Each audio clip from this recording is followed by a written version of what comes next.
Hey everyone, welcome to Bickering Book Reviews. I'm Sarah, And I'm Becky.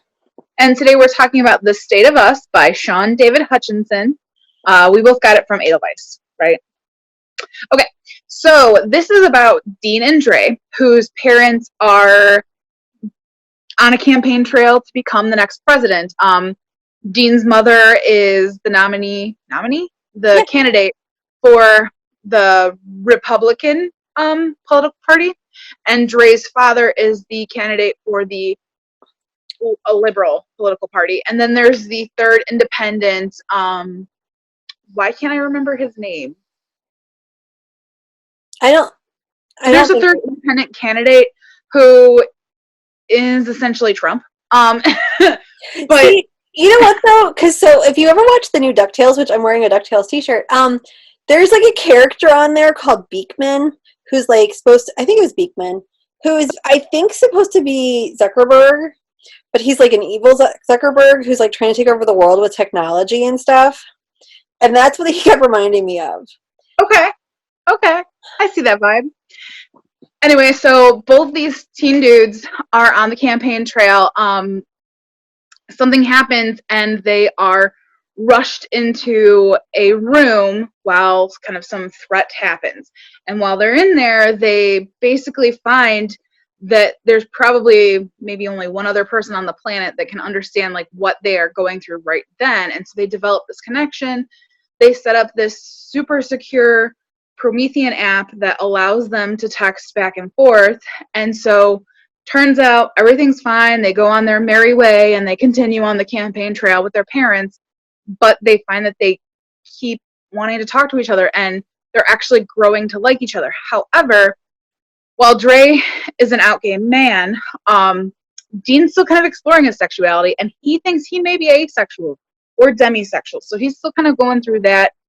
And so it's kind of hard for them to navigate the waters as far as if there's something romantic going on between the two, especially because Dean's mother's political stance is very much against Dre's political stance. Well, Dre really doesn't have a political stance, but his family's kind of his environment's political stance because Dean's mom, wants to give guns to teachers and doesn't want to have trans people in the military. So right, and she's anti-gay marriage. They talk about that.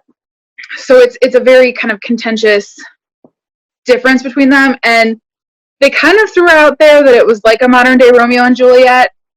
It's not, but it is. It's kind of a contemporary version of kind of two very different people, kind of their children falling in love and kind of determining, am I the sins of my father? Because just because Dean's mom believes certain things doesn't necessarily mean that he does, and so kind of going through all of that. And yeah, it's just finding a way to, if they could even have a relationship in this climate. Well, there's also a discussion of, even though you don't necessarily agree with what they were doing, like Dean still supported his mother. Like he still wanted her to win and he still thought she would be good at being a president.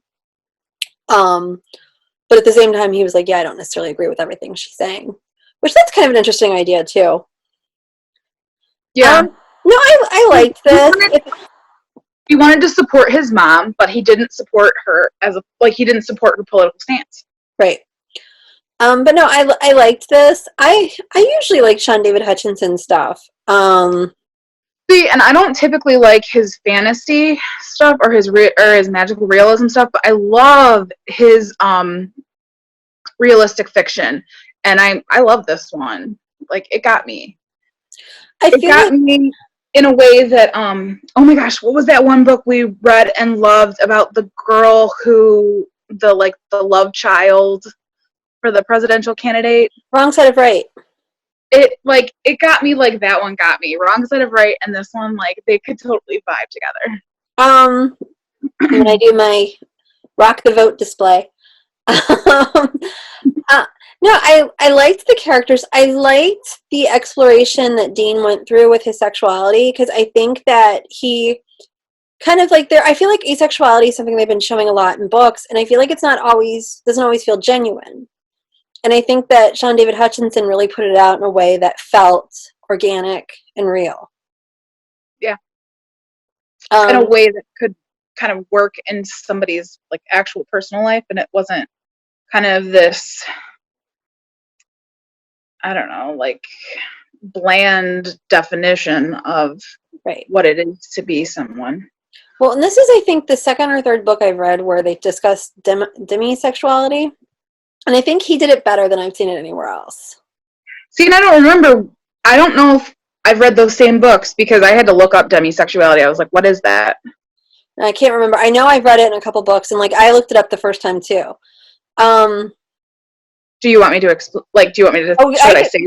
So basically, the idea is that you're not actually sexually attracted to someone until you are romantically attached to them. Is the way I understood it.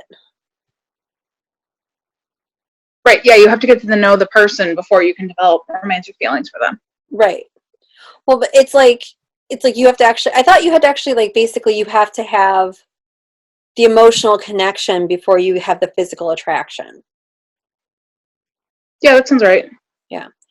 A very basic definition. And if we've got it wrong, put it in the comments. Like, yeah. We're certainly open to having this discussion. I think because it's important, because teens are exploring their sexuality, and I think some of it kind of can be confusing, and maybe the first definition that you find on Google is not the be-all end-all, and maybe there's more to the discussion that we need to have. Right. But yeah, I mean, he's a great writer. He has well-developed characters who are very distinct characters. Like, for me, it was not difficult to tell who was talking when they were talking, because they were so different. He definitely had two separate narrative voices, which I appreciate, because sometimes you're reading it and you're like, you just changed the font. You didn't do anything else. Right. But I also think that Dean was such an interesting character. So not only is he exploring his sexuality, but also he's like shown to be this very kind of uptight, well-dressed, very organized, very kind of cleaned up, clean-cut boy next door kind of idea, but he's also struggling with ADD. And I don't think that I've ever seen kind of a character who kind of struggles with ADD that is also kind of shown as this very kind of clean-cut person. And I like that it plays with those stereotypes. I also like. Oh, I was gonna say they had positive relationships with their families. Yeah, I didn't see that a lot, and I always appreciate that, because it felt organic and it felt real. Like, it felt like, yes, these boys were products of a happy home. They were products of good marriages, so they didn't have as many issues. And like, yes, Dean had to kind of struggle with, would he be able to tell his parents what was going on? But it wasn't like abusive, scary, bad relationships. Though on that, I guess I don't really want to say too much about this, but there was one part that I wish that they had explored further, and it very briefly, I'm going to say it's just kind of the relationship between Dean and his mother. Yeah, I wish that was more developed. Really, especially within a certain regard, but I don't want to get into that because I think that will lead into spoilers. So I just wish there was more development between Dean and his mom. But I also love Dre as a character because he had a lot going on too. Like, I loved his fashion choices, and I like totally want to see them real world. I love his monster makeup. Like, that sounded so was cool. You don't see that kind of that level, like wanting to do that. That's like something you don't see in books a lot. But I have been at libraries where we do monster makeup workshops, and we get like 100 kids. Yeah. And there was a part in the book when there was a debate going on. And as I'm reading through this debate and, they're answering questions, I was like, this would be an awesome TV show. This feels like one of those presidential TV shows that Becky loves, but you could totally turn it into like a teen version of it. And this would be a great TV series. West Wing Junior. That's kind of what I'm thinking. But I do love me some West Wing. Yeah, at one point I was like, wow, this could and it could be serious, and it could really discuss the issues, because they really do discuss the issues in this book. It's not like hee hee hee hee hee hee. It's like they full on get into it. And yeah, I think it could be West Wing Jr.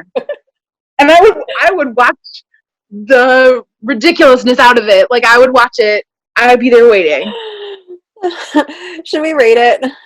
Okay, so our rating scale goes from 5 unicorns down to 2 unicorns. If we don't like it, it doesn't get a horn and is therefore a horse.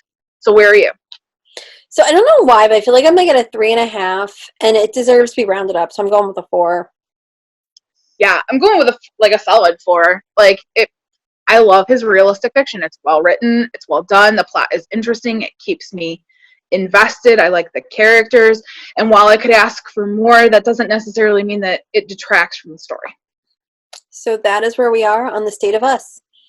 And we'll see you All right. around. See ya. Bye.